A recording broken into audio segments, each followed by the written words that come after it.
At Somerset, ngayon dagat, falls o ilog ba ang hanap mo? Nako, wala ka raw hahanapin sa marble capital ng ating bansa. Oo nga, biyaheng isa tayo, Mare. Sa Romblon naman tayo ngayon. Pero ngayong bawal muna ng unessential travels, magkasya muna tayo sa virtual pasyal. Dadalhin tayo riyan ng ating UH tour star na si Christian Ray.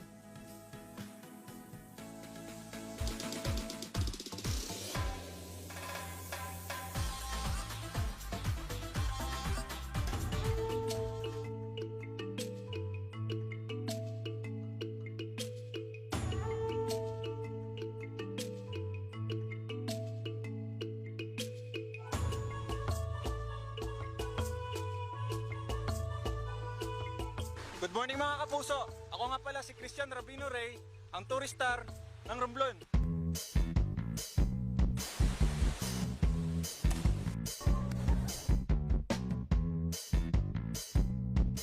At ngayong umaga, explore natin ngayon ang yaman at ganda ng tinaguriang marble capital ng bansa.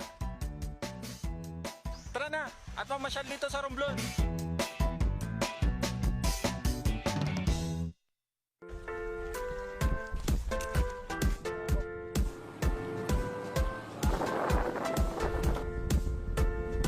First stop natin, isang napakagandang isla.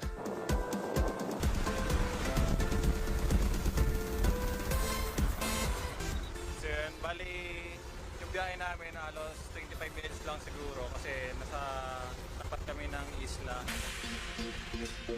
Welcome sa Crista de Gallo Island. Dahil binubuo ng isla ang Romblon, napapaligiran kami ng magagandang beach na world class ang ganda. Ang mahabang sandbar dito, isa sa pinakamaganda sa Pilipinas. Tahimik ang lugar, asul na dagat, at pinong buhangin. Wala ka na talagang hanapin pa. O di ba mga puso, kung beach talaga ang hanap nyo, must try talaga sa Romblon.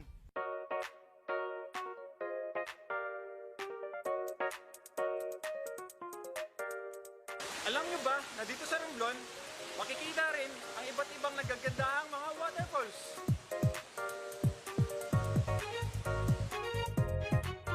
Ang explore natin today, ang Kawa-Kawa Falls. Tinatawag itong Kawa-Kawa Falls dahil sa hugis nito na maihalin tulad sa kawa.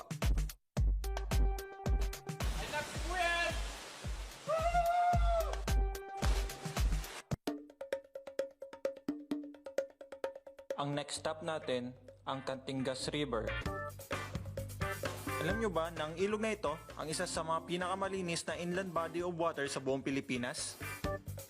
Isa sa dinarayong activities dito ang cliff diving. Siyempre, hindi ko atrasan yan.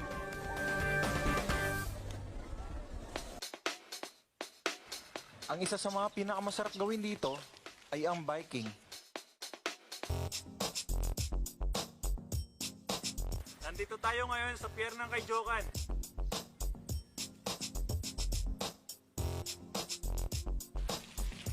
Talagang mainit na. Maganda makita yung view.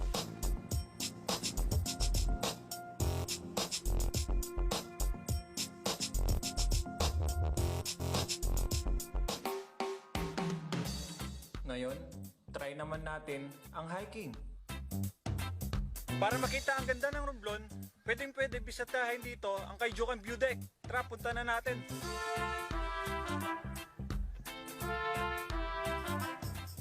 Medyo nakakahingal umakyat dahil nga matarik dito.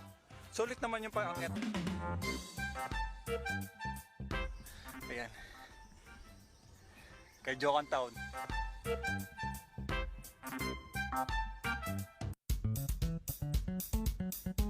Siyempre, hindi kumpleto ang ating travel kapag walang pagkain. Titikman natin ang isa sa mga paborito namin dito sa Romblon. Ito ay ang Balitsaw. Ang Balitsaw ang Romblon version ng bagoong. Ginataang alamang ito na pwedeng i-partner sa isda, gulay, karne o kakanin. Pwede rin ito sa mangga. Kain tayo! When in Romblon, hindi dapat palampasin na makabili ng souvenir na gawa sa marmol. Ang paggawa ng gamit mula sa marmol ang isa sa mga kabuhayan ng mga tao dito sa Romblon. Kaya nga ito tinawag na Marble Capital ng bansa. Iba't ibang produkto ang nagagawa sa marmol, gaya ng gamit sa bahay tulad ng mga plato, tasa, mangkok at iba pang gamit o dekorasyon sa bahay. Nagpapatunay ang mga ito na ang mga taga Romblon ay likas ng mga manlikhain. Yan mga puso, sana ay nag-enjoy kayo dito sa ating pasyal sa aming bayan. Muli, ako si Christian Rabino Ray, ang UH Tourist Star ng Romblon.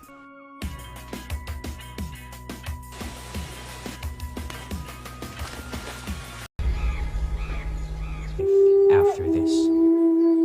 Because this is one of the most difficult, challenging, daunting, yet enchanting mountain I've ever climbed. This mountain is so rich in biodiversity. It harbors a diverse range of animal and plant species that can only be found in its surroundings. This is the Galapagos of Asia. The Mount Giting-Giting.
Starts Production.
Pangingangad ko lang naman ay pahalagahan laban sa mga dayuhan ng mga mapanlamang habang yung ani sa amin ay hindi dumadaan. Kung meron man ay kakarampot lang na pailan-ilan. May mga boss din kami ngunit sila'y mga bingay. Kami maingay na kampana daw na nakakarinde. Kasalanan ko na bang ipagtanggol ang aming isla? Oo mina, mahal pero hindi yung pagmimina. Kaya mag-isip ka kung isa ka sa mga pabor. Pagkakitaan ng isla mga punoy putol-putol. Sisirain ang kabundukan, paano kalikas ang mga taong inasahan ay tila nababayaran. Habang tingin sa amin ay lalo lang yung mayabang. Ngunit ang nais lang namin ng isla ipaglaban. Sino ang tatayo at bubusin sa karamihan? Syempre tayo ding mamamayan ng Sibuyan.